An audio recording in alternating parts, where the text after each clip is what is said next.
Ujang datang seperti layaknya seekor pocong dengan wajah yang sudah hancur dalam mimpinya, berkata kepada Ija, "Mang Ija, kembalikan Mang, kembalikan nisanku Mang, kembalikan." Perlu kamu ketahui, nenek tua itu bernama Nini Towok. Dia seorang jin pesugihan yang bisa memberikan harta kekayaan yang disebut nyupang borok.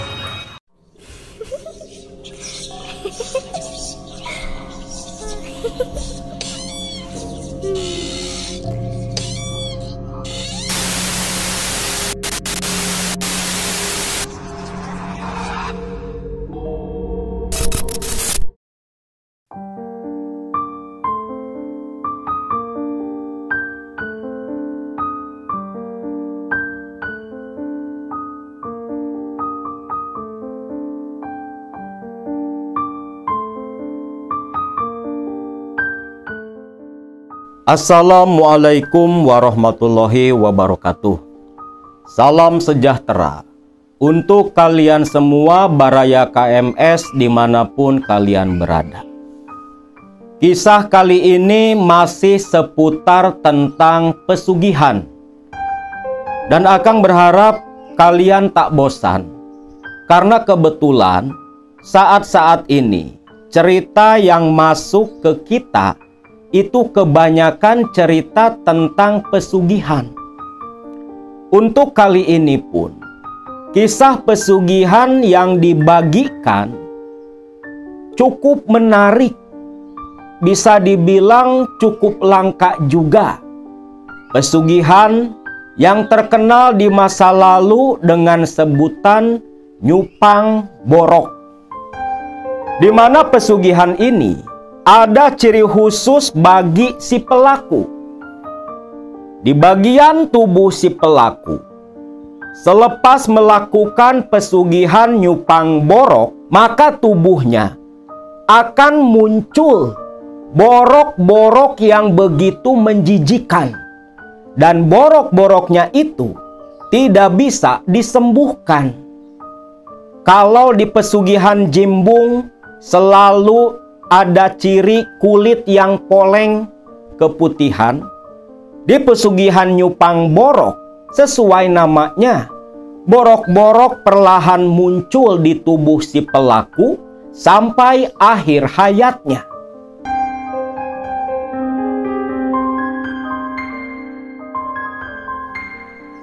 Masuk ke cerita. Di awal tahun 2000-an, di sebuah kampung di daerah Jawa Barat yang masuk ke sebuah kota yang dialiri oleh Sungai Citanduy. Di kampung Cinunggal itu hidup seorang lelaki yang bernama Mang Ija. Mang Ija ini warga asli Cinunggal. Dari kecil lahir di sana. Bahkan orang tuanya pun turun-temurun tinggal dan mati dikuburkan di kampung itu. Mang Ija bisa dibilang lahir dari kalangan orang yang sederhana. Menikah dengan seorang perempuan yang bernama Bikesih, masih asli orang Cinunggal juga. Sehari-hari Mang Ija pekerjaan utamanya, dia berjualan cilok di pikul, keliling dari kampung ke kampung. Tapi selain jualan cilok, Mang Ija pun kerja serabutan. Karena jualan ciloknya hanya sampai waktu duhur saja.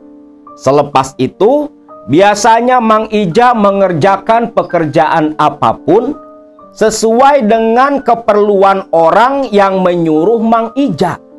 Nyangkul ke sawah, bersihin rumput, terkadang juga nyambi jadi kuli bangunan.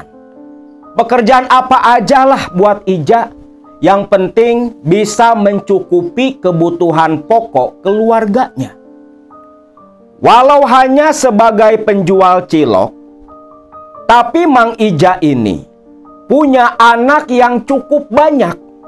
Bayangkan saja, di usia Mang Ija yang baru 35 tahun, dia sudah punya anak 6.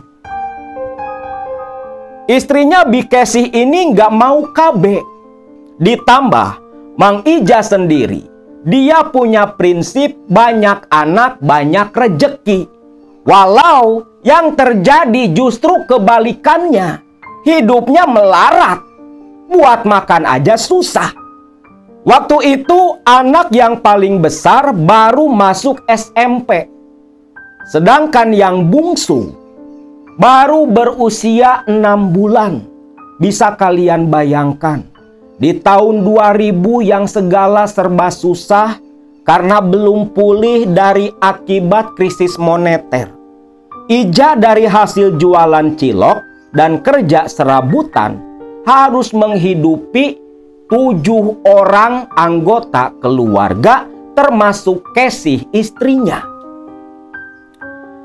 Di awal tahun 2000 itu lagi marak-maraknya yang namanya judi togel. Ija pun termasuk di antara orang yang suka pasang nomor togel juga. Udah mah miskin, suka judi, kerja kayak gitu. Tapi itulah yang terjadi kepada Mang Ija. Satu ketika Ija waktu itu ke bagian ronda bersama 3 orang kawannya. Ada Asep, Jejen, dan Uho. Dari rumah Ija berangkat sekitar jam 9 malam. Terlihat di kejauhan pos ronda Kampung Cinunggal sudah penuh dengan beberapa orang.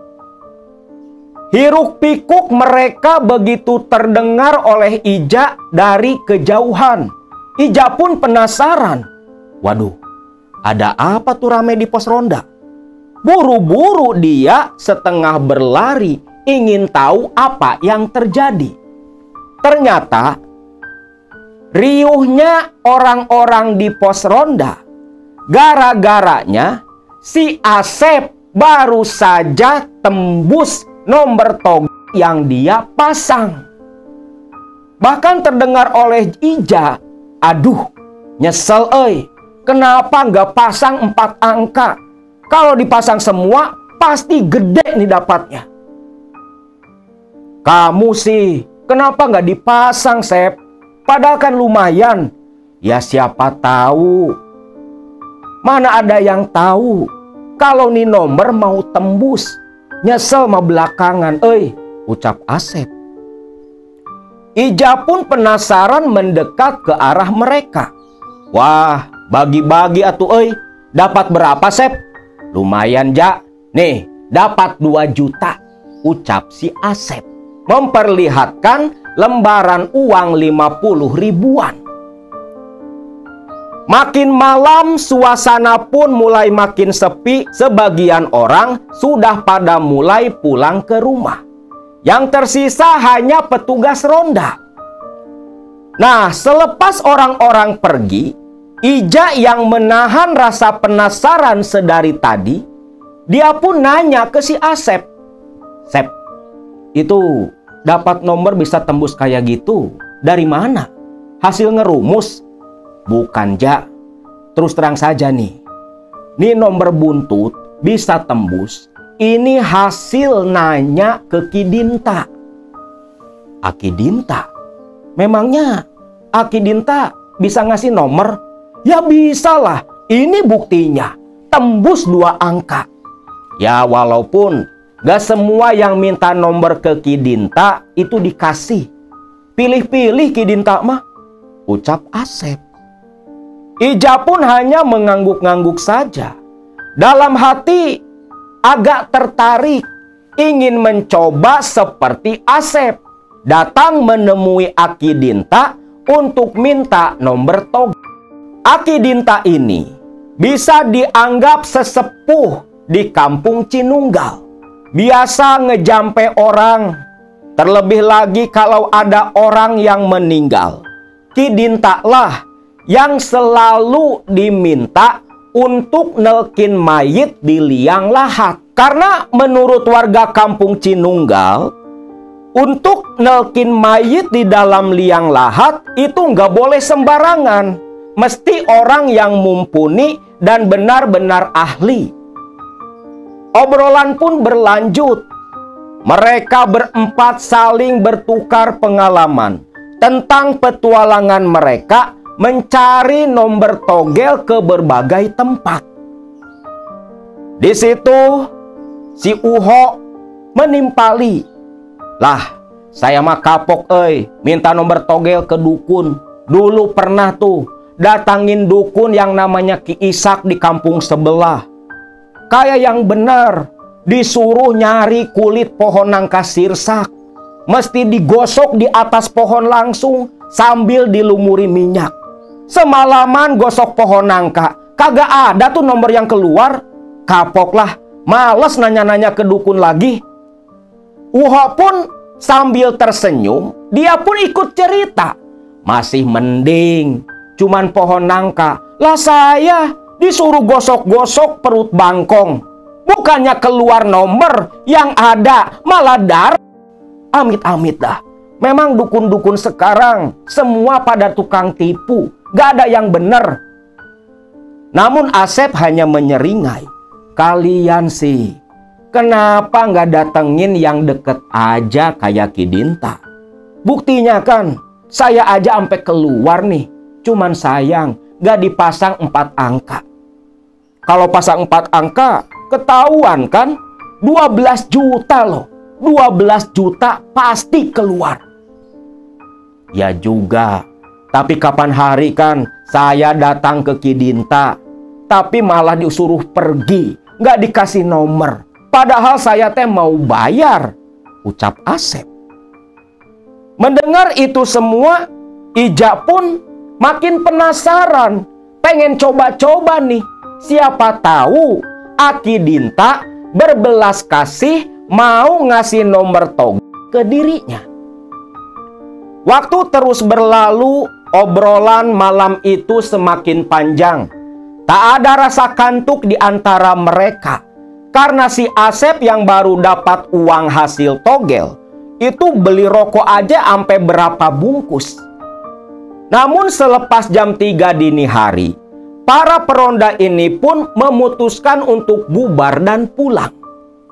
Setibanya di rumah, Ija kembali memikirkan masalah Ki Dinta. Muncul ide di pikirannya. Besok, sambil jualan cilok, dia mau mampir ke rumah Ki Dinta. Siapa tahu Ija lagi mujur. Karena memang waktu itu Ija lagi butuh banyak uang. Anaknya yang di SMP mau ujian, mau ebtanas. Terlebih anak yang ketiga dan keempat lagi butuh biaya juga yang waktu itu sekolah di SD. Sedangkan dari hasil jualan cilok itu cuman cukup buat makan sekeluarga. Itu pun kalau habis semua. Maka esok harinya, tanpa meminta izin kepada Bikesih istrinya, Ija ketika melewat di depan rumah Ki Dinta, langsung menyimpan pikulannya. Melihat-lihat halaman rumah seperti yang sepi, Ija hampir saja putus asa. Waduh, Ki Dinta kayaknya nggak ada di rumah. Nggak ada sendal satu pasang pun di halaman. Lagi kemana ya? Pikir si Ija. Namun Ija tak putus asa. Dia pun mendekat ke pintu, langsung mengetuk-ngetuk pintu rumahnya Aki Dinta. Lama diketuk sambil beruluk salam, tak ada jawaban dari dalam. Besok pagi aja dah, balik lagi ke sini, ucap Ija, yang langsung berbalik menuju ke pikulan ciloknya. Namun baru saja pikulan cilok dipikul, Ija berdiri Jang Ija, mau kemana? Si Aki, saya teh mau ke Aki, tapi diketuk-ketuk, Akinya nggak ada. Aki lagi di belakang, tanggung, Aki teh lagi modal, ucap Ki Dinta. Ija hanya tersenyum saja. Pikulan kembali dia turunkan, lantas mengikuti Ki Dinta masuk ke dalam rumah. Sesampainya di dalam, Aki Dinta pun sambil tersenyum. Dia bertanya kepada Ija, "Ada apa, Jang? Ada yang meninggal? Ada yang mati?" Si Aki mah, "Bukan atuh, Ki. Aki kirain ada yang mati. Biasanya yang ke rumah teh nyuruh Aki ngurus mayit." "Bukan, Ki. Ini, Ki, saya mau tanya, Ki. Apa benar, Ki, si Asep dapat nomor togel dari Aki?" "Asep? Asep yang mana?" "Itu, Ki, si Asep. Orang RT 3. Satu RT sama saya, Ki. Asep Capung." "Oh, si Asep Capung. Iya, memang dia dapat nomor dari Aki. Nomor togel." "Iya, Ki. Ngomong-ngomong, Ki, saya juga pengen, Ki. Pengen dapat nomor, Ki. Saya lagi butuh duit. Anak lagi pada butuh duit juga buat sekolah, Ki. Aki kan tahu hasil jualan cilok saya mana cukup buat biaya sekolah. Buat makan aja susah, Ki. Aki bisa bantu nggak, Ki?" Ki Dinta mendengar si Ija yang mau minta nomor togel ke dirinya, sempat terhenyak. "Loh, ngapain? Judi itu kan haram, nggak boleh, dilarang sama agama. Si Asep Aki kasih, dia itu kan bukan orang Islam, makanya Aki kasih. Kalau Ujang makan Muslim, nggak boleh atuh, judi teh dosa." "Aduh, Ki, tolong atuh, Ki, sekali saja, Ki. Saya udah habis cara, Ki. Habis cara, habis jalan, udah buntu, Ki. Tolong, Ki, sekali saja, Ki. Sekali saja. Saya minta nomor togel dari Aki." Mendengar Ija yang terus memaksa seperti itu, Aki Dinta pun akhirnya mengalah. Kalah dengan rasa kasihan. "Baik, asal Ujang sanggup, karena nomor togel itu nggak keluar begitu saja. Ada tata cara, ada tarekat yang harus Ujang tempuh." "Waduh, apa itu, Ki? Ada tirakatnya, Ki?" "Bukan tirakat seperti orang tapa. Yang jelas, ada hal-hal tertentu yang harus Ujang lakukan. Apa Ujang mau?" "Bolehlah, Ki. Asal jangan yang berat-berat, Ki." Baik. Begini. Untuk mendapatkan nomor togel seperti si Asep, Aki nggak bisa langsung ngasih.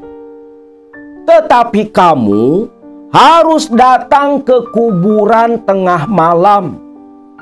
Setibanya di pemakaman, kamu nanti ikuti kata hati, memilih nisan. Dan nisan itu harus kau ambil, kau bawa pulang, kau simpan di bawah kasur. Dan nanti si pemilik nisan akan datang memberikan nomor togel ke Ujang." "Waduh, malam hari, Ki?" "Iya, malam hari. Kalau siang kan setannya pada tidur. Mesti malam. Itu pun kalau Ujang sanggup. Tapi Aki yakin, Aki berani jamin, nomor togelnya jitu nggak bakal salah. Bagaimana? Apa Ujang siap?" Ija terdiam sebentar. Dia nggak nyangka ternyata ritualnya seperti itu. Awalnya Ija kira bertanya langsung ke Aki Dinta, nomor langsung dikasih. Ternyata enggak. Harus ngambil nisan ke kuburan. Lalu melihat Ija yang terus terdiam seperti melamun, Ki Dinta kembali bertanya, "Gimana, Jang? Apa Ujang sanggup?" "Sangguplah, Ki. Gak ada cara lain, Ki. Cuman ini satu-satunya cara. Saya butuh uang mendesak, Ki." "Ya sudah, begini." Ki Dinta pun mulai menjelaskan apa saja yang harus nanti Ija lakukan. Selepas mendengar semua penjelasan dari Ki Dinta tentang tata cara ritual yang nanti dilakukan Ija, Ki Dinta pun membekali Ija dengan kemenyan segenggam yang sudah dibubukkan. "Ingat, kemenyan ini harus kamu bakar, dan jangan pula mantra yang tadi Aki ajarkan kamu baca sambil mengelilingi area pemakaman." "Baik, baik, Ki. Itu akan saya lakukan, Ki." Tapi maaf nih, Ki. Sekarang saya gak bisa ngasih uang, Ki." "Gak apa. Aki tahu kamu teh lagi kere. Aki minta cilok saja," ucap Ki Dinta. Ija pun lantas membungkus cilok untuk Ki Dinta. Selepas pamitan, Ija langsung kembali berjualan. Setibanya kembali ke rumah sekitar jam 1 siang, Ija langsung ke dapur, ke tungku tempat memasak sang istri untuk memisahkan arang kayu. Melihat tingkah laku sang suami seperti itu, Kesih pun bertanya, "Akang, itu arang buat apa?" Ini teh buat ikhtiar nanti malam." "Ikhtiar? Ikhtiar apa, Kang?" Ada ajalah, gak usah perlu tahu kamu mah, Kesih." Kesih pun sambil merengut meninggalkan dapur rumahnya.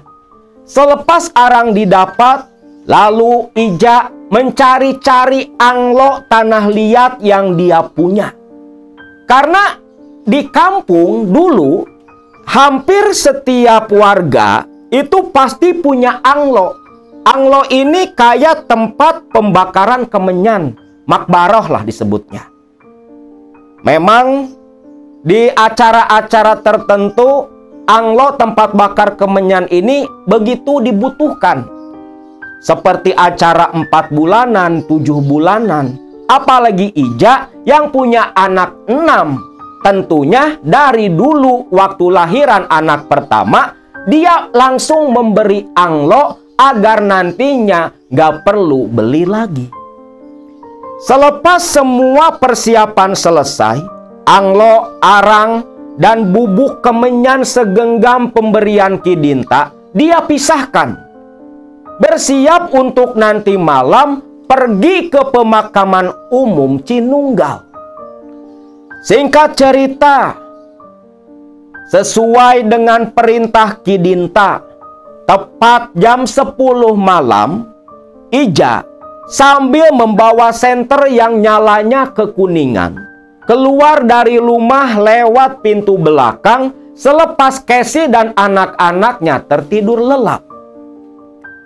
Berjalan mengendap-endap sambil mengenakan kain sarung, Ija bergegas mengikuti jalan setapak di kebun belakang yang langsung menuju ke area pemakaman. Sebenarnya lebih dekat kalau Ija mengikuti jalanan utama, terhalang 2 rumah dari kediamannya. Namun Ija takut ketemu sama para tetangga. Berjalan mengendap pelan-pelan, takut menimbulkan suara membuat ribut. Ija terus berjalan menjauh dari pemukiman, menerobos kebun-kebun warga, sampai tak perlu waktu lama. Gapura pemakaman Cinunggal sudah terlihat di kejauhan. Waduh, udah deket nih. Persiapan pikir si Ija. Dia langsung memisahkan arang yang mudah terbakar, ke anglo atau hiolo yang dia bawa. Bergegas mendekat ke gerbang pemakaman, ke gapura.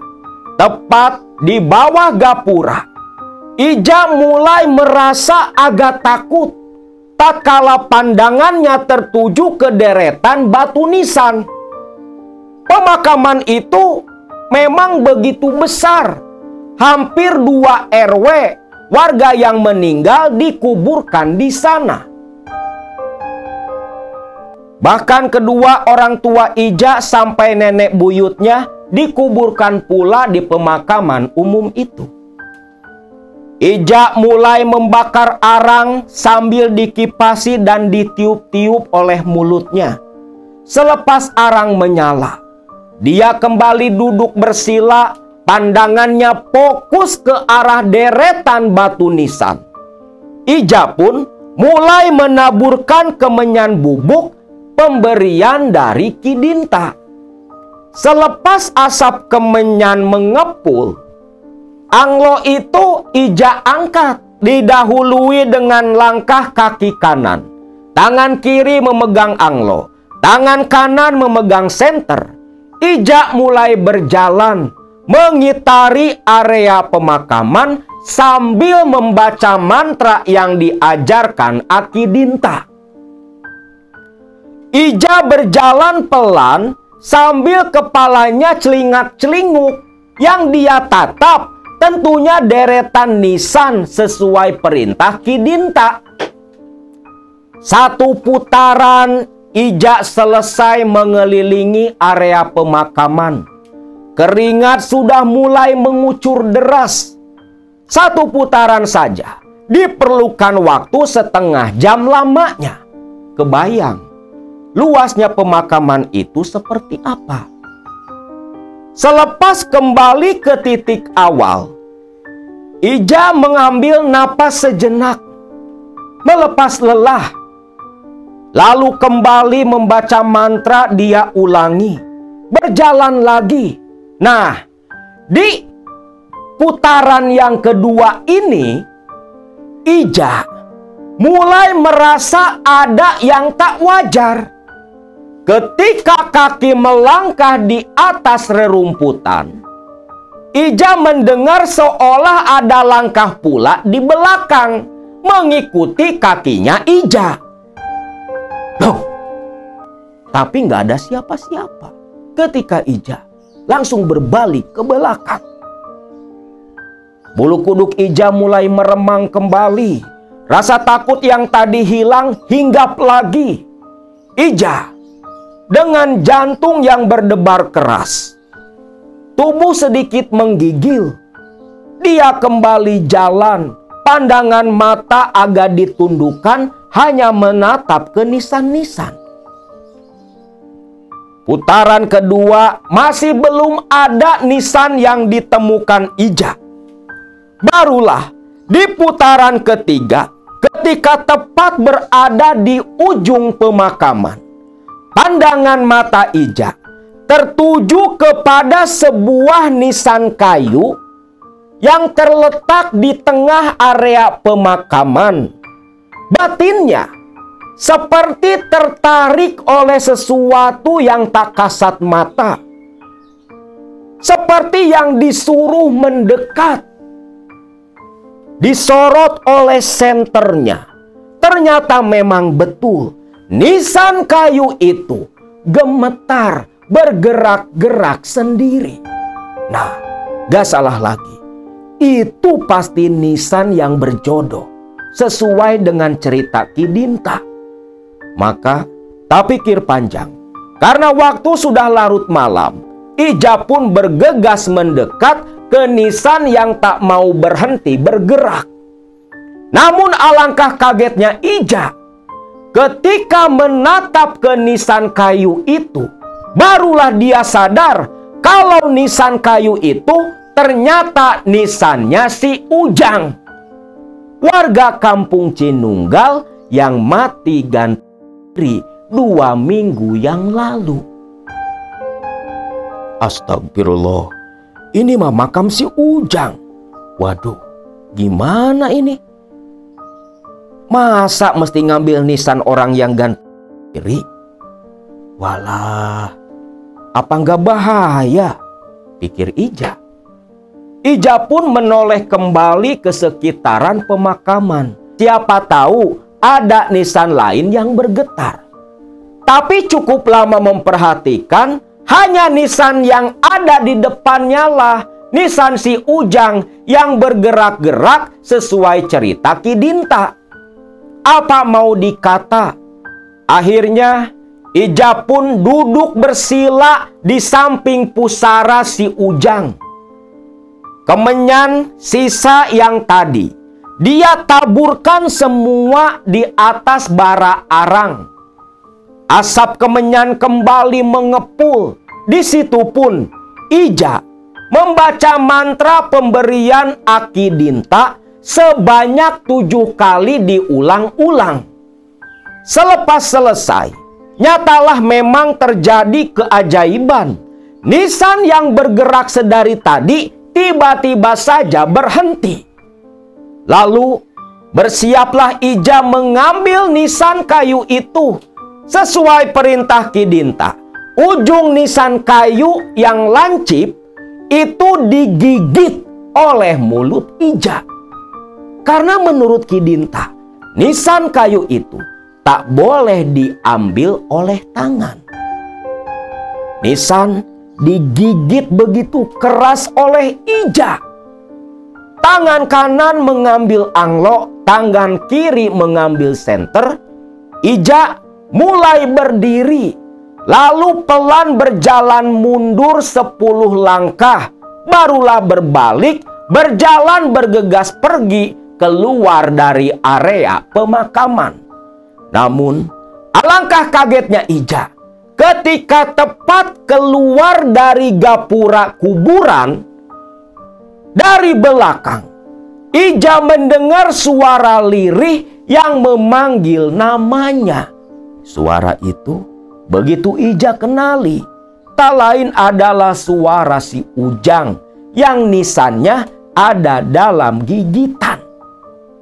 Bergidik ngeri, Ija pun lari tunggang langgang.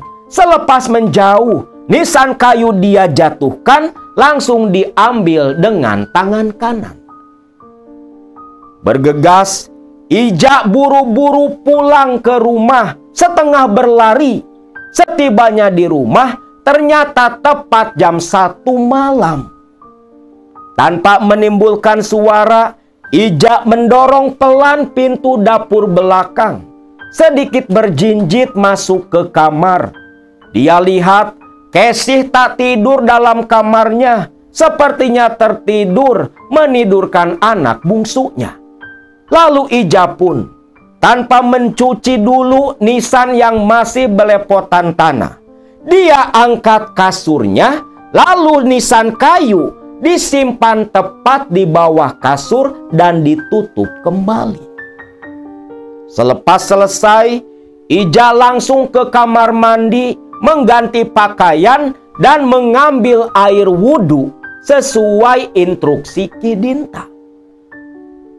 Masuk kembali ke kamar, Ija langsung berbaring, tepat meniduri nisan kayu di bawah kasur. Ija pun menyambat atau memanggil si Ujang, pemilik dari nisan yang dia bawa. Lantas buru-burulah Ija pejamkan mata agar cepat tertidur lelap. Betul saja, dalam tidur nyenyaknya, Ija didatangi oleh sosok Ujang yang nisannya dia ambil dari kuburan. Ujang datang seperti layaknya seekor pocong, dengan wajah yang sudah hancur. Dalam mimpinya, berkata kepada Ija, "Mang Ija, kembalikan Mang, kembalikan nisanku Mang, kembalikan." Di situ, Ija yang awalnya takut, tapi dia sadar kalau itu dalam mimpi. Ija pun menantang balik kepada si Ujang. "Baik Jang, nisan itu akan saya kembalikan. Tapi ada syaratnya Jang. Mamang minta nomor togel 4 angka. Yang jitu, yang bakal keluar, Jak. Si Ujang terdiam. Bola matanya yang hampir copot melotot dengan tajam. Menggeram seperti yang marah dipermainkan oleh sosok Ija. Awalnya sosok pocong si Ujang seperti yang beringas dan mau menyerang. Tapi ketika baru mau melesat, tiba-tiba pocong si Ujang terlempar. Nah, di situ si Ija makin berani. Dalam pikirannya ketika dalam mimpi, ini pasti pertolongan Aki Dinta, efek dari mantra yang dibaca sebelum tidur, pikir Ija. Pocong si Ujang pun kembali bangkit. Awalnya masih menggeram, namun Ija menunjuk dengan jari tangan kanannya, mengancam akan membakar nisan kayu si Ujang. Barulah di situ Ujang pun memberikan 4 angka nomor togel kepada Ija. Yang sontak selepas nomor itu diberikan, Ija pun terbangun dari tidurnya. Waduh, bener-bener datang si Ujang. Tapi lumayan lah, mudah-mudahan aja nih 4 angka tembus semua, pikir Ija. Hari itu pun si Ija izin gak jualan kepada Kesi dengan alasan tubuh yang kelelahan. Jam 8 pagi, Ija pun pamitan dari rumah. Ada keperluan untuk membeli bahan buat cilok. Katanya mau beli tepung. Namun sebenarnya si Ija akan menemui Abah Diki, Bandar Tog, agen Tog di kampungnya. Setibanya di rumah Abah Diki, di situ sudah ada beberapa orang juga, termasuk kawan-kawannya. Ada si Jejen dan si Uho lagi pasang nomor togel juga. Melihat si Ija datang menghampiri, "Ja, mau pasang?" "Iya, baru dapat nomor nih, hasil dari ngimpi." "Hasil ngimpi, nanti menangnya juga cuma ngimpi, Ja." "Alah, siapa yang tahu kan?" "Bah, pasang nih, Bah, 4 angka," ucap Ija. "Wih, 4 angka. Mau pasang berapa, Mang?" "Ah, jangan banyak-banyak, 50.000 aja," ucap si Ija. Yang lain tentunya kaget. "Wih, pasang 50.000 nih. Wah, Ja, kalau sampai tembus nih 4 angka, dijaminlah 12 juta udah di tangan tuh." Tapi ngimpi, Ja, ledek si Jejen. Ija pun hanya tersenyum. Belum tahu mereka, ini dikasih setan, dikasih Ki Dinta, pasti bakal tembus lah, ucap Ija dalam hati sambil tersenyum kaku ke arah 2 kawannya. Singkat cerita, selepas itu Ija pun mampir ke warung membeli tepung untuk bahan cilok esok paginya. Tak sabar rasanya Ija menunggu hasil dari nomor togel pemberian hantu si Ujang. Keesokan paginya, betul saja, nomor 4 angka yang dipasang Ija tembus. Tentunya orang-orang di Cinunggal gempar semua. Satu pun gak ada yang nyangka si Ija bisa seberuntung itu. Uang 12 juta langsung diterima Ija dari Abah Diki. Tak lupa ngasih 200.000 sebagai komisi. Setibanya di rumah, Kesi yang mendengar berita kalau suaminya dapat nomor, dia langsung mendekat sambil tersenyum. "Pak, mana uangnya? Katanya dapat 12 juta. Kamu mah urusan duit aja gerak cepat kayak gitu. Tuh, duitnya masih di tas. Tapi ingat, simpan baik-baik. bayar dulu utang, sisanya nanti buat modal. Buat modal? Modal apa, Kang? Alah, yang penting pokoknya buat modal. Tentunya modal usaha. Bayar dulu hutang-hutang di warung, biar kita bisa lagi ngutang, ucap si Ija. Selepas itu uang langsung diambil semua oleh Kesih istrinya. Menjelang asar, datanglah kawan-kawannya, si Jejen ama si Asep. Ternyata kedatangan dua kawannya Ija malah mau pinjam duit buat bayar nomor togel lagi. Namun tentunya hal itu Ija tolak, karena Ija pun gak tentu bisa dapat lagi nomor seperti itu, karena Kidinta cuman bantu Ija 1 kali saja. Namun siapa sangka, gara-gara kelakuan Ija yang seperti itu, terjadi suatu hal yang tak pernah Ija pikirkan. Waktu itu, sisa dari bayar hutang masih utuh 10 juta. Ija pun hanya mengambil 1 juta untuk dibagikan ke bapak dan ibu mertuanya. Walau hasil judi, tapi Ija sesekali ingin ngasih kedua orang tuanya, orang tua Kesih dan orang tua kandung dirinya. Sekalian mau nengokin ponakannya yang lagi sakit. Tentunya karena lokasi tempat dirawat ponakannya Ija ada di kota, Ija pun izin ke Kesih mau menginap. Kesih tentunya mengizinkan begitu saja. Sore itu pun Ija berangkat. Selepas tiba di rumah kedua mertuanya, uang yang 500.000 langsung diberikan. Sisanya yang 500.000 lagi dititipkan kepada adiknya yang mau ke rumah ibu bapaknya. Lantas Ija pun menuju ke rumah sakit naik ojek dari pangkalan di kampungnya.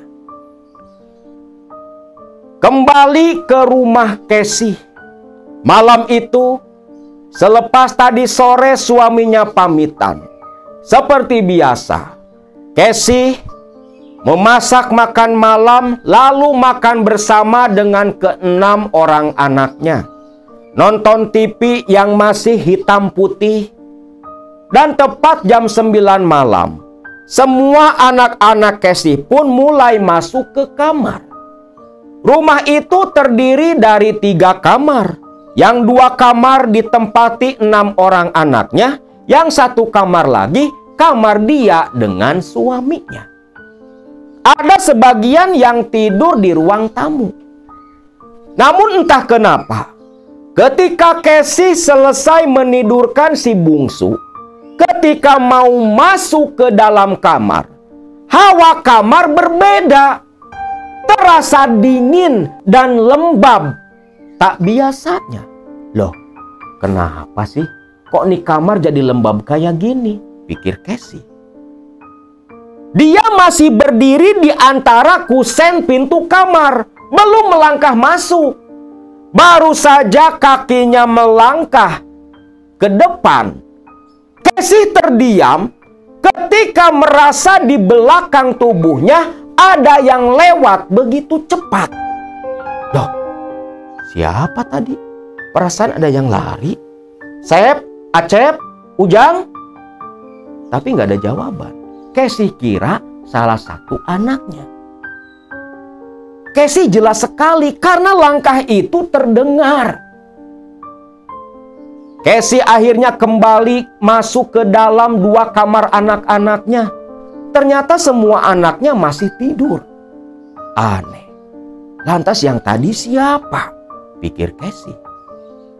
Kesih tak terlalu peduli, akhirnya masuk lagi ke dalam kamar. Baru saja matiin lampu, terbaring di atas ranjang. Tiba-tiba Kesih mendengar suara yang mengetuk dan memanggil-manggil Ija, suaminya. Mang Ija, Mang Ija, Mang Ija. Siapa atuh? yang manggil-manggil si Akang jam segini? Sebentar, teriak Casey. Casey pun keluar dari kamar. Ketika sampai di pintu depan, ketukan pintu berhenti. Siapa euy? Mang Ija teh nggak ada di rumah. Tapi dari balik pintu tak ada jawaban. Casey membuka pintu depan, melongok. Siapa atuh? Hei, siapa? Jangan usil, ucap Cek Casey. Karena di depan gak ada orang. Baru saja masuk ke dalam, pintu kembali ditutup. Suara ketukan malah muncul dari jendela kamar tidurnya. Seperti tadi, terdengar suara yang memanggil-manggil Mang Ija. Astagfirullahaladzim. Siapa atuh? Ganggu orang lagi tidur. Mang Ija mah nggak ada. Lagi pergi ke rumah sakit nengok ponakannya. Pergi sana. Kamu teh siapa? Jejen? Apa Mang Uho? Tapi selepas Casey yang ngomel-ngomel seperti itu, pintu depan justru diketuk kembali. Namun nada suaranya seperti yang begitu marah. Mang Ija, buka pintunya, Mang. Buka. Casey langsung terkejut. Siapa? Mang Ija gak ada di rumah. Besok baru pulang. Namun Casey yang ketakutan, suaranya agak gemetar. Pelan dia mundur. Karena gedoran di pintu semakin kencang, sampai tuh pintu gemetar pula. Anak-anaknya pun mulai pada bangun mendengar suara ribut dari luar rumah. Mak, ada apa, Mak? Kalian kesini semua, kesini. Si bungsu pangku, ucap Casey. Yang gede pun langsung mangku si bungsu. Keenam anaknya ini berdiri mendekat ke arah Casey, ibunya. Pintu terus digedor-gedor bahkan seperti yang ditendang. Sampai tiba-tiba pintu ditendang begitu kuat, langsung membentur dinding kayu rumah Cek Casey. Seketika itu juga Casey dan anak-anaknya teriak ketakutan melihat sosok pocong dengan kaki terjulur sebelah menendang pintu, menggeram melotot ke arah mereka. Itu tali pocong lepas kayaknya. Jeritan Casey tentunya membuat para tetangga terbangun. Langsung terdengar suara orang-orang berlarian. Terlebih anak-anak Casey menangis sambil memeluk ibunya memejamkan mata. Casey sendiri pun sama, berbalik tak sanggup melihat ke arah pintu tepat di mana si pocong tadi ada. Barulah ketika terdengar suara para tetangga mendekat, Casey berbalik dan lari keluar dari rumah. Alangkah kagetnya Casey ketika berjalan di atas ubin lantai depan. Ceceran tanah merah begitu banyak berserakan. Dan ketika para tetangga berdatangan, Casey pun ditanyai. Casey cerita ada sosok pocong menendang pintu rumahnya. Awalnya para tetangga tak percaya. Seumur-umur di Cinunggal belum ada tuh ceritanya pocong nendang pintu.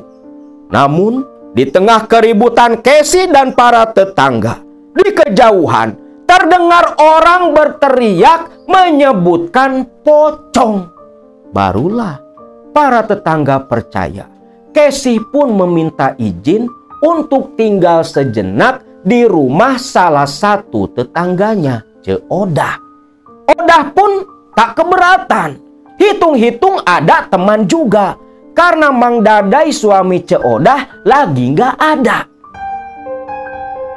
Setibanya di rumah Cek Odah, anak-anaknya Casey tak ada satupun yang mau tidur. Semua berdesak-desakan di ruang tamu. Takut pocong yang tadi datang mencari mereka kembali. Sedangkan malam itu, Odah yang memang tak bisa tidur juga akhirnya hanya bercerita dengan Bikesi, membicarakan asal-muasal pocong yang tadi datang menendang pintu Cekesi. Singkat cerita, keesokan paginya Ija pun pulang. Ketika Ija sampai di depan rumah, loh, kok pintu rumah terbuka? Kesi, teriak Ija. Dan alangkah kagetnya Ija ketika naik ke teras, tanah merah berserakan. Astagfirullahaladzim, si Kesi. Ini ayam pada naik ke teras kok nggak diusir? Kesi. Namun tak ada jawaban. Ija masuk ke dalam, tiap kamar dia buka, dia masuki. Sampai ke belakang rumah, Kesi dan dua anaknya tak terlihat. Kemana si Kesi? Kesi? Ija pun keluar lagi, terus berteriak memanggil-manggil Kesi istrinya. Bermaksud bertanya kepada salah satu tetangga. Ija berjalan ke rumah Cek Odah. Namun baru sampai dekat rumah, pintu rumah Cek Odah terbuka, keluarlah Kesi dengan dua anaknya. Loh, Kesi, kamu teh gimana? Malah ngerumpi di rumah tetangga, rumah pintu dibiarin kebuka, ayam pada naik ke teras. Tuh lihat, di teras rumah banyak tanah. Akang, teriak Kesi. Yang teriak langsung setengah lari memeluk Ija. Loh, ada apa sih kamu teh? Bukannya nyapu, malah kelayaban. Kang Ija, jangan marah dulu, Kang, ucap Cek Odah. Emang ada apa, Cek? Wajar atuh saya teh marah, rumah dibiarin berantakan kayak gitu. Bukan gitu, Kang. Akang mah nggak tahu. Semalam teh di sini rame. Iya, Kang, semalam teh rame. Esih aja sampai nginep di rumah Cek Odah, takut, Kang. Takut? Emang ada apa? Kang Ija, makanya dengerin dulu jadi laki teh, jangan asal nyerocos. Begini, Kang, Odah pun cerita. Ditimpali oleh Cek Kesi juga. Pocong. Yang bener kalian teh. Ai Kang Ija, masa saya teh bohong, Kang? Iya kan Cek Kesi? Iya, Kang, bener. Semalam teh ada pocong. Bahkan yang ronda sampai pada lari tunggang langgang teriak, Kang. Didatengin pocong. Serem, Kang. Itu pintu ditendang sama pocong. Tanah yang di teras itu bawaan pocong, Kang. Dia nggak sempat cuci kaki. Ya Allah, ya Robi. Bener, sih ada pocong? Bener, Kang. Bener. Demi Allah, Kang. Demi Allah. Ucap Kesi meyakinkan Ija suaminya. Pucat pasi seketika wajah si Ija. Ija ingat pocongnya si Ujang. Dalam hati, astagfirullahaladzim. Jangan-jangan itu pocongnya si Ujang. Si Ujang sepertinya ngamuk. Waduh. Begini saja. Sekarang kamu pulang saja. Gak bakal ada apa-apa. Akang mau ke rumah Aki Dinta. Mau minta tolong. Biar tuh pocong gak balik lagi. Ucap si Ija. Kesi pun awalnya takut. Tapi suaminya terus meyakinkan. Barulah Kesi mau ikut pulang. Setibanya di rumah, ceceran tanah merah oleh Ija langsung disingkirkan. Dan menyuruh Kesi mengepel lantai teras rumah. Selepas itu, Ija pun langsung buru-buru menuju ke rumah Aki Dinta. Aki Dinta yang kebetulan baru pulang juga. Begitu kaget melihat kedatangan Ija yang berlari seperti yang ketakutan. Ija, ada apa kamu teh? Lari-lari kayak orang ketakutan, habis temu setan. Bukan ketemu, Abah. Justru semalam setannya datang ke rumah. Si Kesi sampai nginep di rumah si Odah. Loh, setan apa? Itu bah, pocongnya si Ujang. Loh, pocong si Ujang? Ya sudah, masuk dulu ke dalam, ucap Aki Dinta. Ija pun masuk ke dalam rumah Aki Dinta. Dikasih minum dulu, langsung diregot abis sama si Ija. Aki Dinta kembali bertanya, bener kamu teh? Itu pocongnya si Ujang? Ya siapa lagi atuh Ki? Selama ini kan gak pernah ada pocong keliaran di kampung kita. Itu pasti si Ujang yang ngamuk gara-gara nisannya saya ambil tempo hari. Aneh, kenapa dia datengin kamu? Mestinya enggak. Terus kenapa ya Ki? Kok bisa dia datengin rumah saya Ki? Sebentar, tunggu dulu. Aki mau coba terawang, ucap Ki Dinta yang langsung menuju ke kamarnya. Tak lama tercium aroma asap kemenyan. Mungkin si Aki Dinta lagi ritual. Lalu tak lama pula Aki Dinta pun keluar dari kamar. Keningnya sedikit mengernyit. Aneh, betul-betul aneh. Gimana Ki? Sebentar, Aki teh bingung.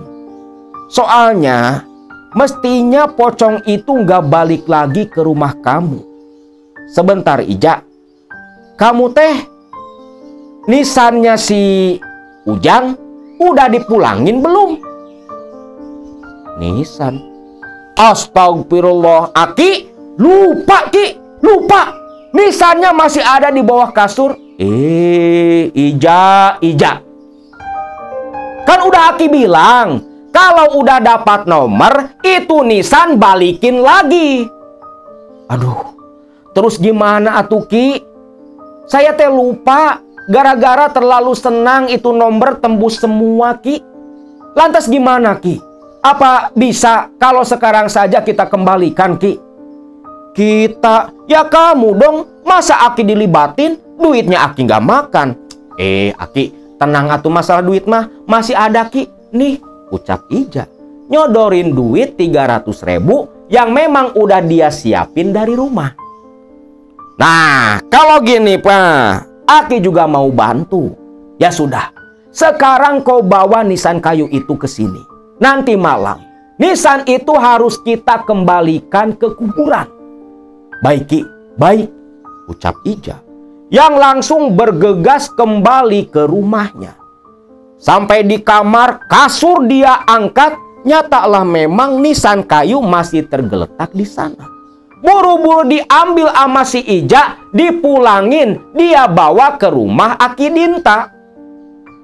Setibanya di rumah Aki Dinta, nisan itu dia sodorkan. Pantes atuh.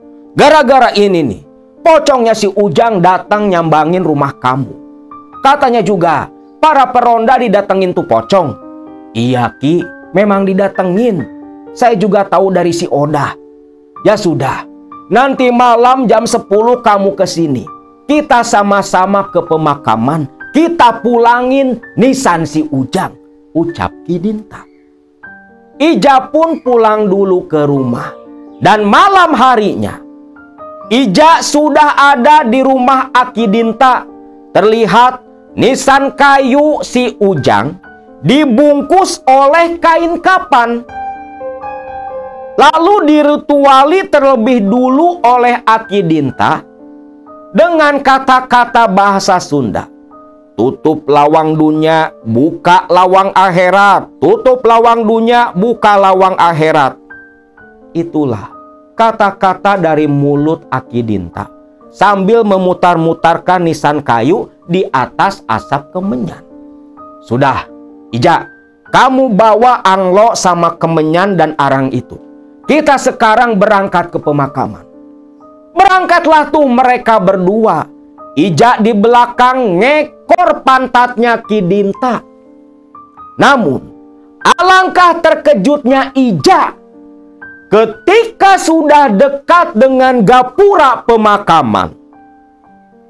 Di sisi tiang gapura. Sosok pocong berdiri seolah menunggu kedatangan mereka berdua. Itu Ki. Shh. Diam saja. Diam saja. Dia nggak akan ganggu. Itu kan pocongnya si Ujang. Dia lagi nunggu mau ngejemput nisan kayu. Sudah, ikuti Aki, ucap Ki Dinta. Si Ija pun langsung mepet berjalan di samping Ki Dinta. Begitu lewat di samping pocong si Ujang, bau hangru, bau bangke langsung tercium begitu kuat. Ki, gimana Ki? Diam. Jangan nengok kiri kanan. Lihat saja ke depan, ucap si Dinta. Ija pun menurut. Terus dia jalan di samping Aki Dinta. Selepas melewati pocong si Ujang, nyatanya tuh pocong malah lompat-lompat ngikutin Ija di belakang. Bayangin oleh kalian nih, malam-malam jalan diikutin pocong di belakang. Seolah pocong si Ujang tak rela kalau tak menyaksikan sendiri nisan kayunya dikembalikan ke tempat asal. Bahkan setibanya di pusara si Ujang, pocong itu masih setia berdiri ketika Aki Dinta menancapkan kembali nisan kayu sambil membakar kemenyan di sampingnya. Si Ija sampai keringat dingin, punggungnya sudah begitu basah, hanya bisa menunduk, tak berani menatap. Sambil menutup mulut dan hidungnya juga, karena aroma dari si pocong begitu memuakan. Barulah selepas Aki Dinta menyelesaikan mengembalikan kembali nisan kayu ke tempat semula, lalu menaburkan kembang 7 rupa di atas pusara si Ujang, pocong itu pun langsung menghilang. Sudah, sekarang kita pulang. Abah jamin, pocong si Ujang gak bakal balik lagi ke rumah kamu, ucap Ki Dinta. Pulanglah mereka kembali ke perkampungan. Kejadian itu jadi catatan di kepala Ija. Tak mau lagi dia melakukan ritual hanya demi mencari nomor togel, mengganggu sosok arwah gentayangan seperti si Ujang. Waktu pun berlalu. Selepas kejadian itu, Ija tak pernah lagi mau ikut-ikutan pasang togel lagi. Walau kawan-kawannya sering mengajak Ija, ngajak ke dukun, ngajak ke tempat keramat mencari nomor, tetapi Ija selalu menolak. Tak terasa sudah 1 bulan pasca kejadian pocongnya si Ujang. Uang hasil togel dulu masih tersisa 8 juta. Ujang memang sengaja meminta Esi agar ngirit betul, jangan sampai menyentuh uang togel, karena uang itu mau digunakan buat modal usaha. Sampai-sampai si Kesi ini nanya, "Kang, memangnya akang teh mau usaha apa? Kok sampai sekarang udah 1 bulan lebih belum juga mulai, Kang?" "Nantilah, akang teh lagi pikir-pikir dulu. Mesti mikir mateng biar usahanya nggak gagal. Usahanya nggak jauh-jauh dari cilok juga. Nantilah kalau sudah waktunya akang ceritakan semua," ucap si Ija. Saat itu sekitar jam 3 sore, si Jejen ada main ke rumah si Ija. "Ada apa, Jen?" "Ja, nanti malam kita mancing yuk. Katanya di Citanduy lagi musim bebeong." "Waduh, bebeong? Yang bener kamu teh, Jen?" "Bener, Ja. Tuh si Asep kemarin dapat bebeong sampai 5 ekor, gede-gede juga. Nanti malam lah kita berangkat mancing berdua aja. Ajak si Jejen. Ija yang memang suka mancing juga, walau biasanya dia mancing ke rawa, tapi ngedenger kalau Asep dapat bebeong sampai 6 ekor, Ija pun tertarik. Lantas bareng si Jejen, sore itu pun Ija menyiapkan pancing, umpan dan sejenisnya. Dan selepas maghrib sekitar jam setengah 7 malam, Jejen pun jemput Ija pakai motornya. Berangkatlah mereka berdua ke Sungai Citanduy. Yang memang ikan bebeong itu ikan khas di Sungai Citanduy. Dan populasinya cukup banyak. Apalagi kalau di hulu sungai lagi musim hujan. Setibanya di area Sungai Citanduy, mereka pun kecewa. Air yang disangka lagi pasang ternyata sudah surut. Terpaksalah mereka berdua pun turun ke bawah mencari spot mancing yang cukup bagus. Namun siapa sangka, mancing sampai jam 9 malam, belum ada 1 ekor ikan pun yang menyambar umpan mereka. Ja, ini udah jam 9 malam. Belum 1 ekor ikan juga kita dapat. Mencar yuk, Ja. Ayolah, kita mencar. Nanti ketemu di tempat parkir motor aja, ucap Ija. Jejen pun mengangguk. Jejen ke arah kanan, Ija naik kembali ke darat menuju ke arah kiri, ke arah hilir sungai. Mengikuti aliran Sungai Citanduy, Ija cukup jauh sudah berjalan meninggalkan lokasi pertama. Pohon-pohon kaso terlihat sepanjang mata memandang. Agak takut Ija sebenarnya, takut ketemu ular berbisa. Sampailah Ija di sebuah pohon loa yang agak doyong ke arah sungai. Pohon loa itu begitu besar. Dulu sempat Ija mancing di sana. Di bawahnya itu memang sarangnya ikan bebeong. Si Jejen gak tahu dia kalau di sini ada sarang bebeong, ucap Ija. Ija pun bergegas turun ke bawah, tepat ke arah batu yang begitu besar di bawah pohon loa doyong. Ija pun lantas duduk. Malam itu cahaya bulan purnama begitu terang. Tanpa senter pun, suasana di sana cukup terang. Ija mulai pasang umpan. Dia lempar ke arah Sungai Citanduy. Betul saja, tak sampai 5 menit, umpan langsung disambar. Nah, bebeong nih pasti, ucap Ija.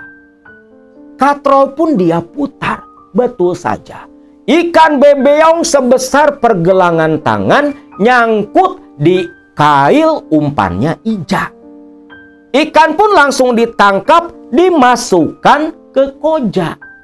Kembali umpan dipasang, dilempar lagi oleh Ija. Betul-betul beruntung Ija malam itu.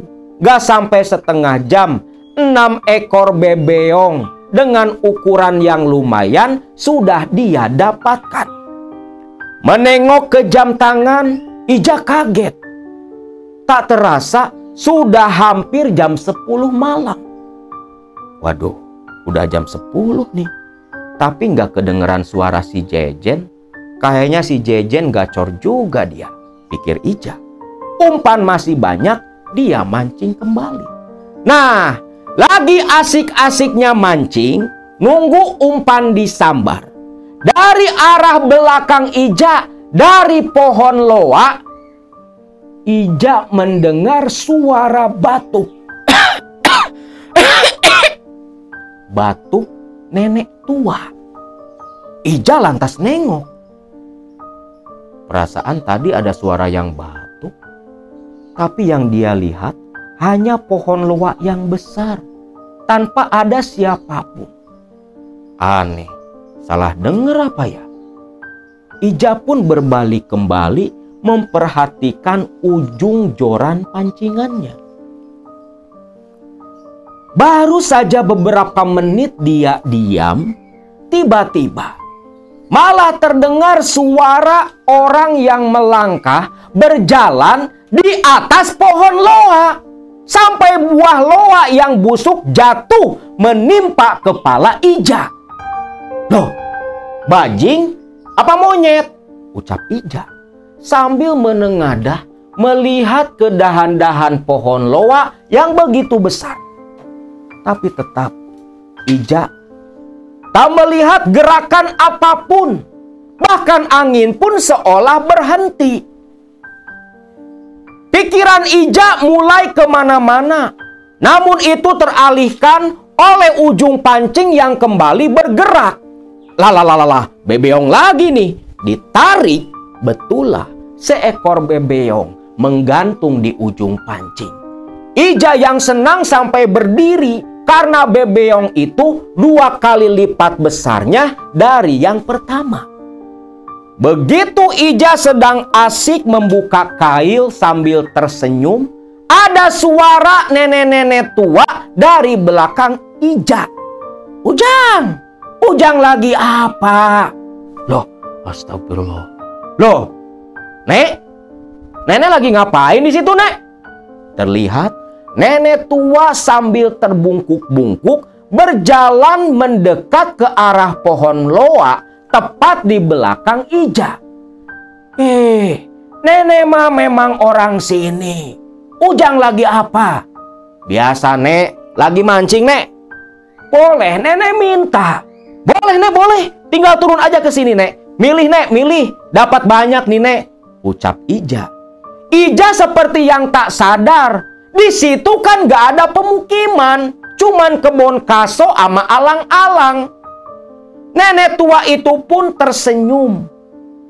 Turun ke bawah mendekat ke arah Ija.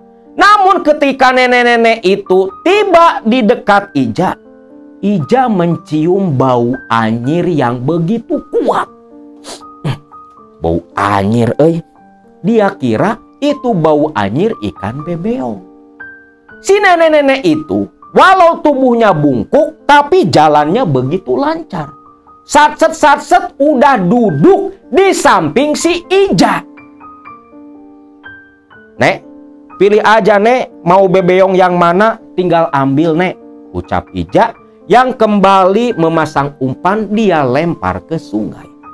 Nenek-nenek itu duduk tepat di samping kanan Ija.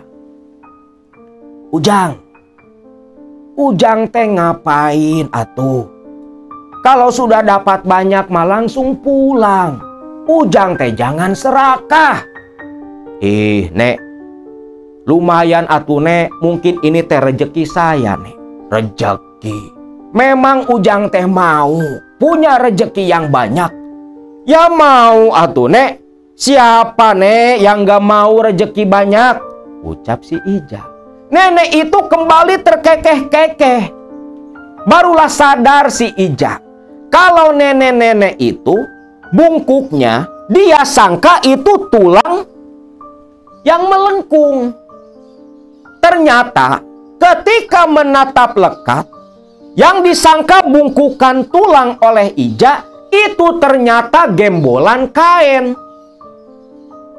Ujang, kalau Ujang pengen rezekinya banyak, pengen uang banyak, emas inten picis jumarinten, nenek bisa kasih.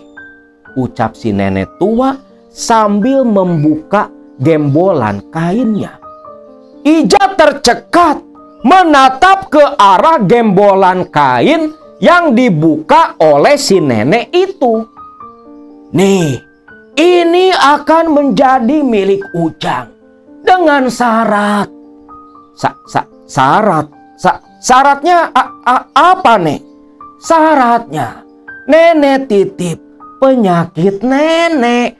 Ucap si nenek itu sambil menengok ke arah Ija yang wajahnya berubah, dipenuhi borok-borok Barulah Ija sadar nenek tua di depannya bukanlah manusia. Ija langsung loncat dari atas batu sampai gugulutukan ke bawah. Hah, setan.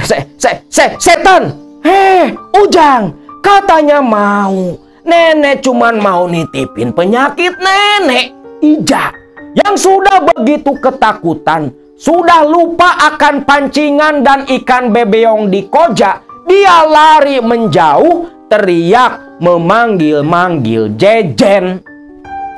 Ija berlari terus, sedangkan di belakang suara si nenek terkekeh-kekeh melengking, membuat Ija ketakutan. Dan ketika Ija tiba di parkiran, ternyata Jejen sedang berkemas menunggu Ija.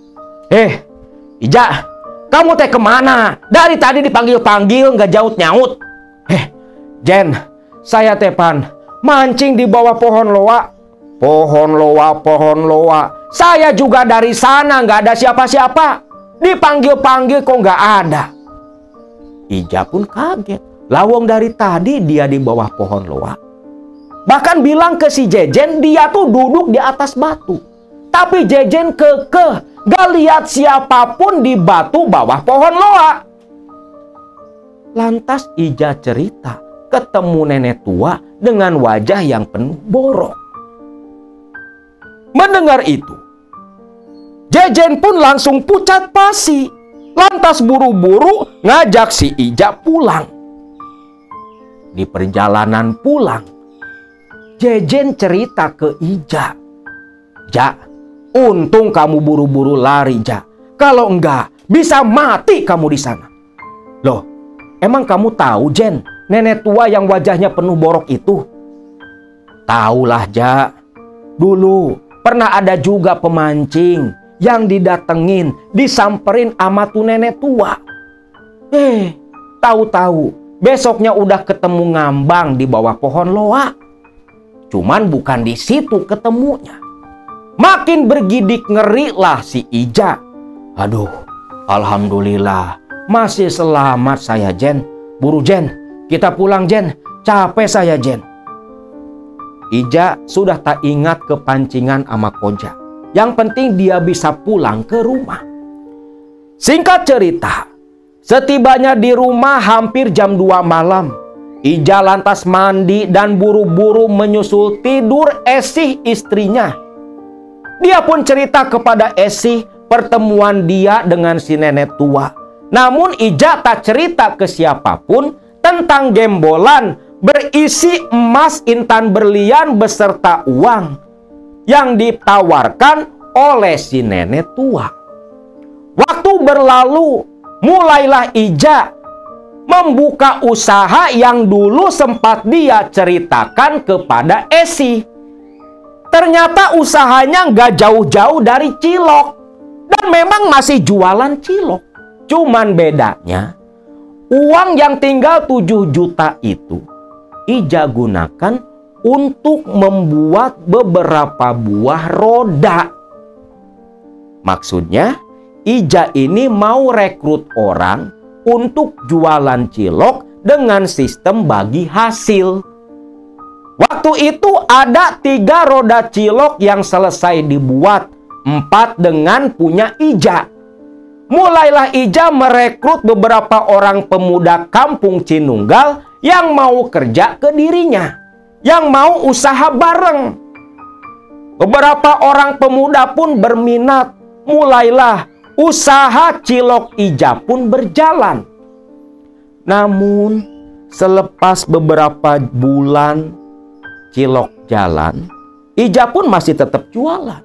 Tapi ternyata 3 anak buah Ija selalu saja ciloknya tak pernah habis, membuat Ija rugi.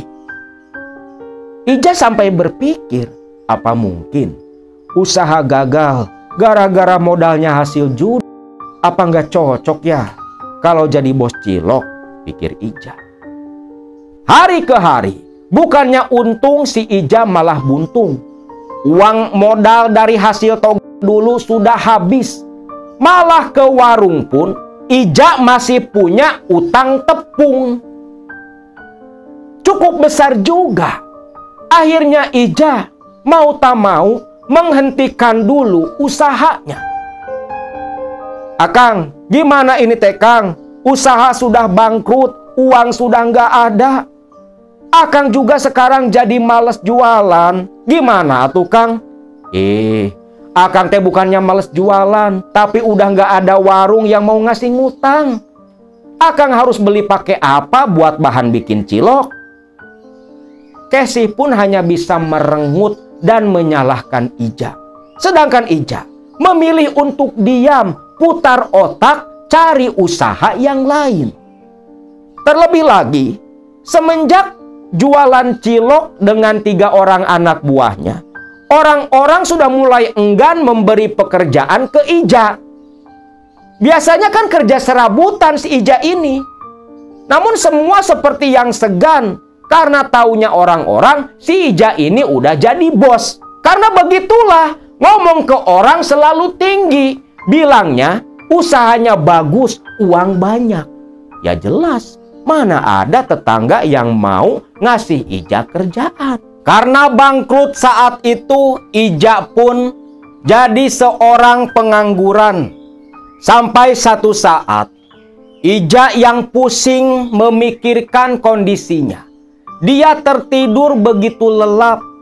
Namun siapa sangka, dalam tidurnya itu, Ija mimpi bertemu dengan sosok nenek tua yang dulu mendatangi ketika mancing di bawah pohon loa.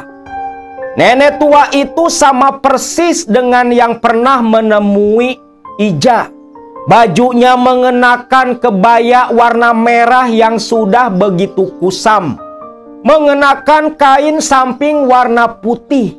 Seolah setan tua ini begitu nasionalis. Dan dalam mimpi itu, si nenek tua kembali menawarkan kekayaan kepada Ija. Maka ketika bangun, Ija sampai duduk mengernyitkan kening. Apa benar ya si nenek tua bisa ngasih harta kekayaan? Kok semalam malah datang lewat mimpi? Ada apa ini? Apa memang udah jodoh? Apa ada bagian? Pikir Ija. Makin lama memikirkan perihal si nenek tua, Ija pun jadi teringat kepada Aki Dinta. Iya ya, Aki Dinta. Aki Dinta pasti tahu jawabannya. Maka selepas mandi, Ija pun buru-buru menuju rumah Aki Dinta, mau bertanya perihal mimpinya. Setibanya di rumah Aki Dinta, ada apa lagi Ujang? Aki mah sudah nggak mau ngasih nomor togel ke Ujang. Udah pensiun Aki mah, amit-amit udah nggak mau lagi. Dosa Ujang main judi teh dosa. Bentar dulu atuh Aki. Saya teh cuman mau nanya. Saya teh mimpi semalam Ki. Mimpi? Mimpi apa? Awas, jangan ujung-ujungnya nanyain nomor togel. Bukan Ki, bukan. Kalian kan tahu, dulu waktu zamannya nomor gitu kan, ngimpi aja sampai diterjemahin. Ketemu orang gila sampai ditanya. Anak kecil ditanya nomor juga. Nah Aki Dinta takutnya si Ija mau nerjemahin ngimpi jadi nomor togel. Bukan Ki, begini Ki. Semalam saya mimpi didatangi nenek tua. Nenek tua itu nawarin harta ke saya Ki. Dan nenek tua itu pula yang beberapa bulan lalu Ki sempat datang mendatangi saya waktu mancing di Citanduy di dekat pohon loa. Nenek tua itu nawarin emas, perhiasan, sama uang Ki. Nawarin kekayaan. Cuman ya itu, kekayaan mau diberikan, cuman dia mau menitipkan penyakitnya. Borok-borok Ki, wajahnya penuh dengan borok. Mendengar itu, Aki Dinta kaget dia. Sebentar, apa nenek tua itu pakai baju kebaya? Iya Ki, kebaya merah sama samping putih. Rambutnya disanggul, Ki. Tusuk kondenya aja kelihatan dari emas. Makin ngernyitin kening tuh Aki Dinta. Yang bener kamu teh Ujang. Bener, Ki. Sumpah, Ki. Sumpah. Sebentar. Aki ingat-ingat dulu. Tak salah lagi. Itu pasti dia. Pasti dia. Loh, Aki kenal. Ya, Aki kenal. Aki tahu betul. Dia itu siapa. Dulu, Aki juga pernah ketemu sama nenek tua itu. Waktu dulu Aki mancing di Citanduy. Sama persis. Perlu kamu ketahui, nenek tua itu bernama Nini Towok. Dia seorang jin pesugihan yang bisa memberikan harta kekayaan yang disebut nyupang borok. Nyupang borok? Maksudnya, Ki? Nah, Ki Dinta pun menjelaskan. Nyupang borok itu salah satu jenis pesugihan yang dimana si pelakunya akan menderita penyakit borok yang gak bisa disembuhin pakai obat dan dokter secanggih apapun. Ija terdiam sebentar. Apa bener, Ki?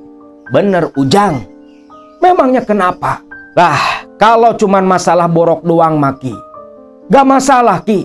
Apa Aki bisa bantu saya menghubungi si Nini Towok ini, Ki?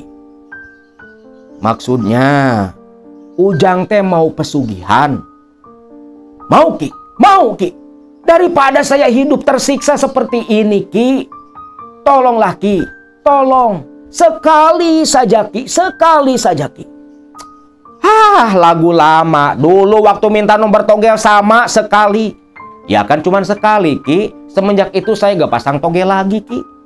Ini juga saya sekali, Ki. Tolong, Ki. Tolong. Bantu saya, Ki. Bantu, Ki. Saya janji, Ki. Dosa masalah pesugihan ini saya yang tanggung, Ki. Saya yang tanggung. Padahal kalau ditimbang-timbang masalah dosa nih.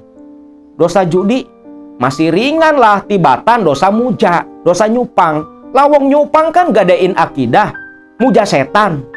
Tapi inilah retorika yang terjadi di masa lalu. Aki Dinta pun terdiam. Lantas pamitan ke kamar. Oh, pasti mau nerawang, pikir si Ija. Tak lama Ki Dinta keluar kembali selepas 1 jam, membuat Ija menunggu harap-harap cemas di ruang tamu. Lalu Aki Dinta sambil menghela napas,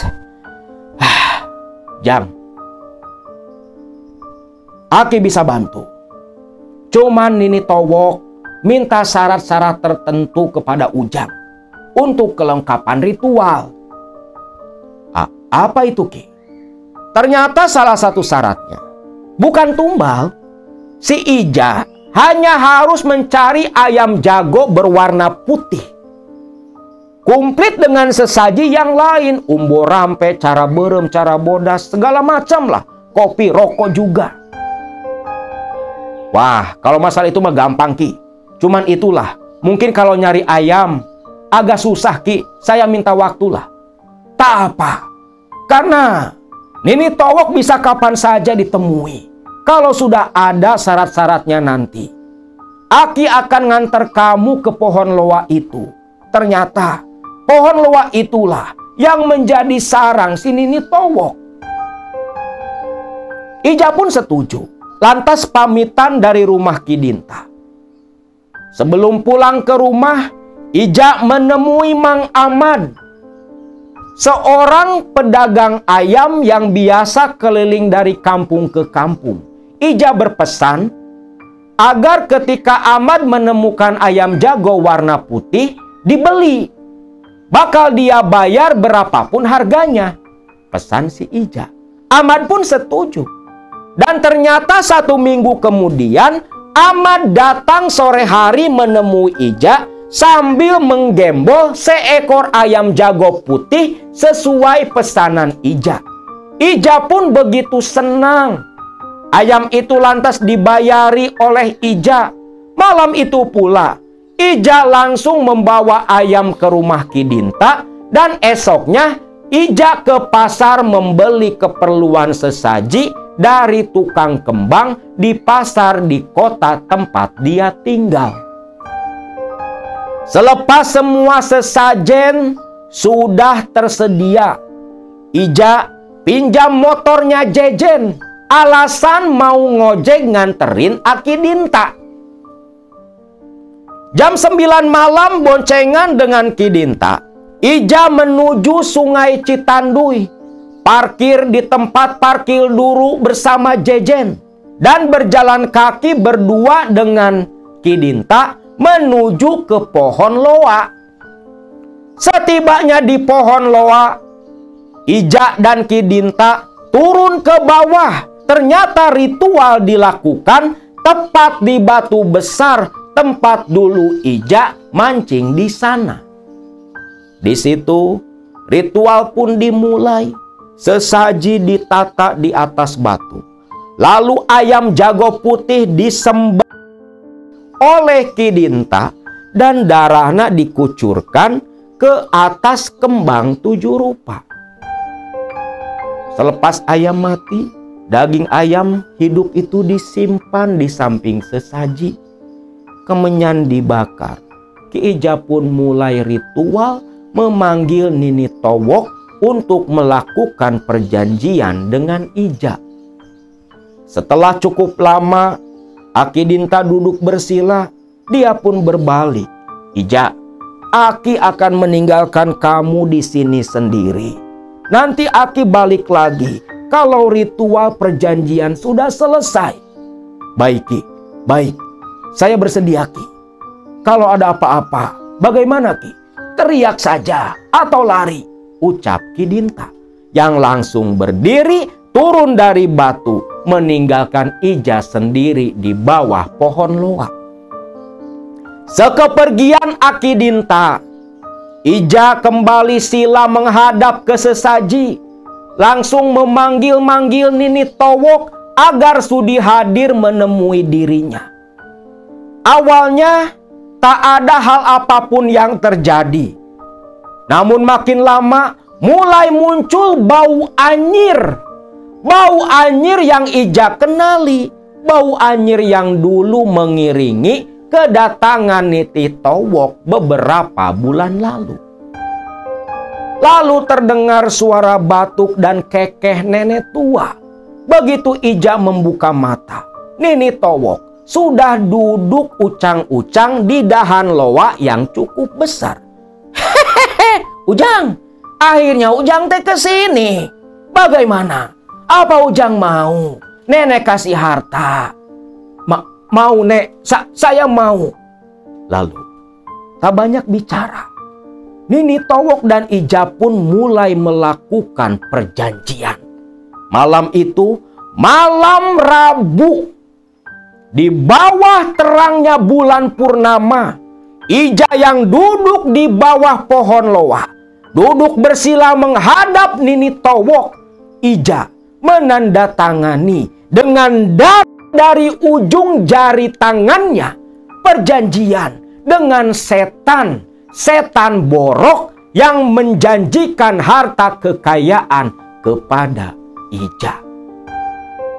Selepas Nini Towok memberikan buntalan kain berwarna hitam yang dalamnya berupa emas perhiasan beserta dengan beberapa gepok uang, Ija pun memeluk erat harta itu sambil menatap ngeri Nini Towok yang menikmati sesaji.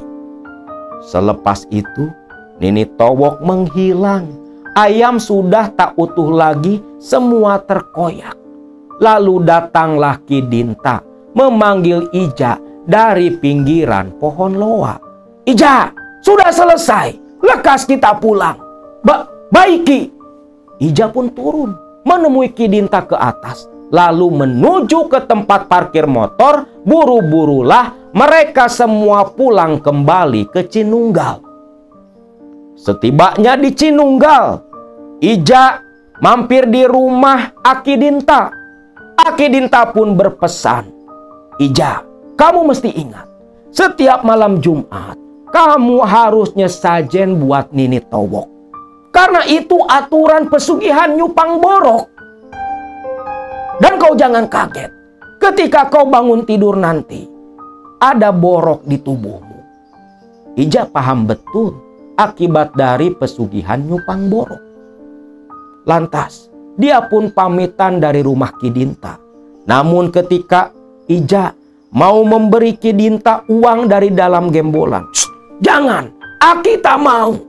Itu uang khusus untukmu. Aki tak mau. Bawalah pulang, bawa." Aki mau dikasih duit nggak mau. "Ya udah Ki, saya pamit," ucap Ija. Pulanglah Ija ke rumah. Setibanya di rumah, Esih yang membukakan pintu kaget. Suaminya pulang bawa gembolan. Mukanya juga begitu bahagia. "Loh, Akang teh dari mana? Itu bawa gembolan apa?" Senyum-senyum juga. "Ah, nanti Akang cerita di kamar. Tutup dulu pintunya."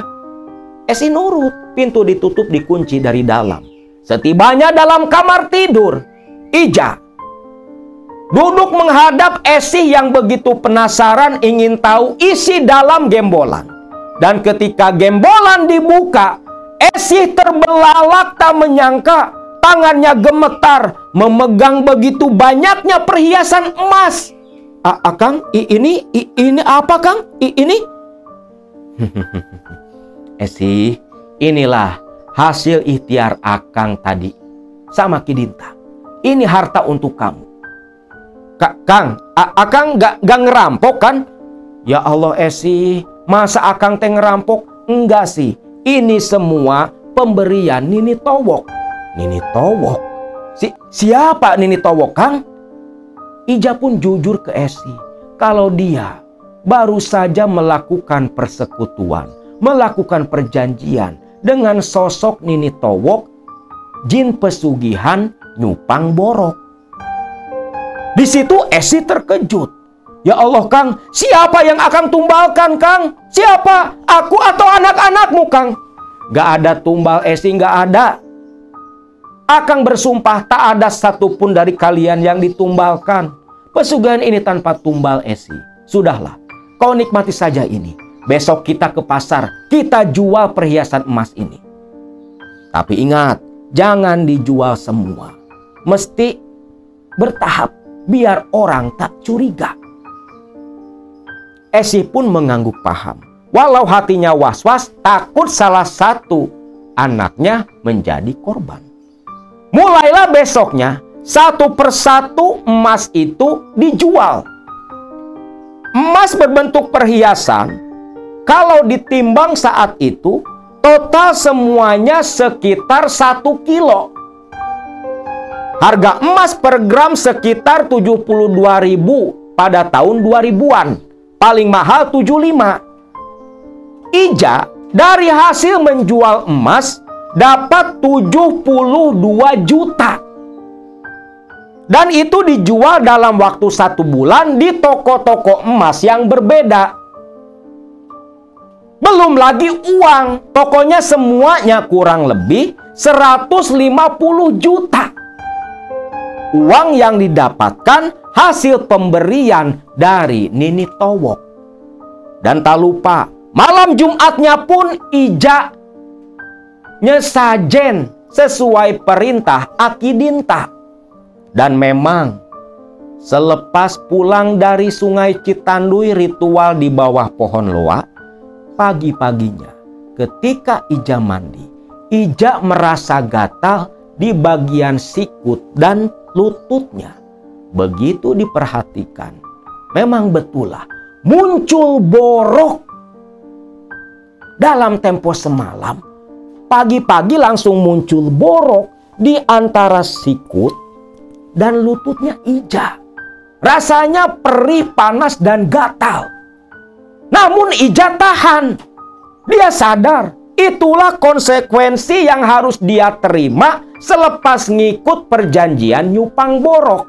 Maka semenjak itu, Ija tak berani pakai baju tangan pendek dan celana pendek. Selalu pakai tangan panjang, celana panjang juga. Usaha pun kembali berjalan. Bukan hanya 3 karyawan. Waktu itu Ija sampai punya 10 karyawan yang jualan cilok buatan Ija. Usaha lancar. Uang makin banyak. Rumah Ija yang dulu dindingnya hanya dari triplek berubah jadi rumah beton yang permanen begitu megah. Tahun itu, bahkan Ija sudah dikenal sebagai bos orang kaya. Namun ada yang aneh. Setiap kali Ija lewat depan mereka, si Ija dari badannya selalu tercium bau anyir, bau amis. Bahkan kalau siang hari, menurut beberapa orang yang pernah papasan dengan Ija, Ija itu di bagian kaki dan tangannya kadang selalu dikerumuni lalat ijo. Mungkin terpancing oleh aroma busuk dari luka borok yang tidak orang-orang ketahui. Dan hal itulah yang membuat Ija jarang bersosialisasi, jarang keluar rumah. Mungkin merasa malu dengan kondisi tubuhnya. Dan yang lebih parahnya lagi, dari tahun ke tahun, boroknya Ija semakin melebar. Begitu menjijikan. Menurut Cekesih istrinya Ija, boroknya Ija suaminya itu sampai mengeluarkan nan. Bahkan yang tangan kirinya dari sikut itu sudah sampai ke pergelangan tangan. Bahkan Ija di rumah mewahnya punya kamar khusus yang tak boleh didatangi oleh anggota keluarga. Bahkan Esi sendiri pun gak mau datang ke kamar itu karena baunya di dalam anyir apek semua menjadi satu. Entah apa isi dalam kamar itu. Tahun demi tahun terus berlalu. Lalu, tepat di bulan Desember tahun 2012, kondisi Ija semakin parah. Kaki dan tangannya sudah borok. Dari sikut sampai ke ujung jari, dari lutut ke ujung telapak kaki. Ija pun dibawa ke rumah sakit. Dokter hanya memvonis Ija kena penyakit gula basah. Tapi anehnya, obat sudah tak mempan sama sekali. Dan kadar gulanya normal. Hari ke hari tubuh Ija digerogoti borok, digerogoti belatung yang begitu menjijikan. Sampai di akhir tahun 2012, kondisi Ija semakin parah. Tubuhnya sudah tak bisa bergerak lagi. Gerak sedikit saja, Ija teriak kesakitan, terasa panas, perih dan begitu linu. Bahkan di dalam kamar yang tertutup rapat, lalat-lalat entah muncul dari mana selalu menggerubungi borok-borok di tubuh Ija. Sampai akhirnya mau tak mau, tangan dan kaki Ija pun sebatas sikut, sebatas lutut. Walaupun harta banyak, berlimpah, tapi kondisi Ija yang seperti itu membuat Ija begitu menyesal.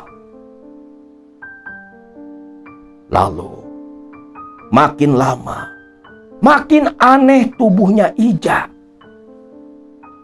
Bekas ampun yang sudah rapat, itu malah muncul borok kembali. Dan ditambah, muncul borok dengan tiba-tiba di atas ulu hati Ija. Bayangkan, dalam kondisi yang masih bernyawa, si Ija akibat pesugihan nyupang borok, tubuhnya digorogoti belatung dari dalam.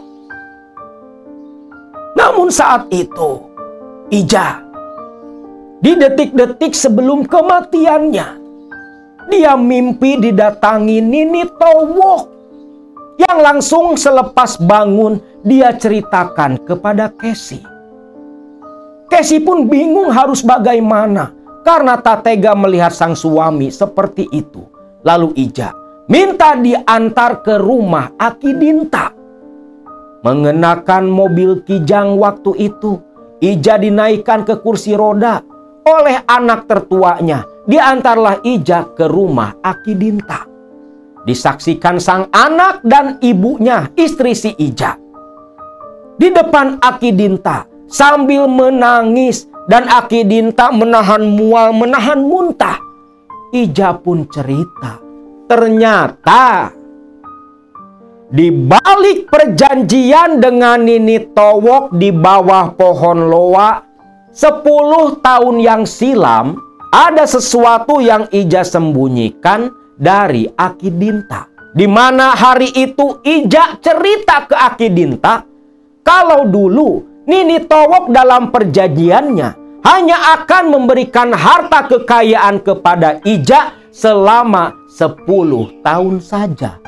Dan bulan itu, di tahun 2012 itu, adalah jatuh temponya masa perjanjian 10 tahun nyupang borok Nini Towok. Dan Ija minta tolong ke Aki Dinta agar dia tak sampai mati dibawa Nini Towok. Namun, selepas Ija cerita semua di depan Aki Dinta, Aki Dinta hanya menggelengkan kepala begitu lemah. Maaf Ija, Aki tak bisa bantu. Dan tak ada yang bisa membantu kamu. Itu sudah jadi perjanjianmu dengan mereka. Terimalah. Itu semua akibat keserakahanmu, akibat kebodohanmu. Anaknya Ija menangis tak menyangka. Ternyata selama ini dia dan adik-adiknya diberi makan dari hasil pesugihan. Pulanglah Ija disertai lelehan air mata kembali ke rumahnya. Dan 1 minggu kemudian, pasca menemui Aki Dinta, Ija ditemukan pagi hari sudah tak bernyawa. Dengan luka-luka borok yang begitu menjijikan, digerumuti puluhan belatung yang membuat istri Ija beserta anak-anaknya muntah-muntah seketika. Bahkan ketika Ija dimandikan, hanya Aki Dinta dan Nyi Kesih, istrinya Ija, yang mau memandikan jenazah Ija. Karena semua tetangga begitu jijik. Baunya begitu memuakan. Sampai dikapanin. Bentuk pocongnya lucu lah. Bayangin sendiri. Ditaburi minyak serimpi begitu banyak. Tapi bau minyak serimpi tak bisa menutupi bau busuk dari borok-boroknya Ija. Ija pun dikebumikan, menyusul ke kuburan kaki dan tangannya yang sudah ditanam terlebih dulu. Jadi kuburan Ija terdiri dari 2 lubang. 1 lubang yang tertutup adalah lubang kuburan kaki dan tangan Ija. Di yang sebelahnya barulah kuburan kepala dan badan Ija.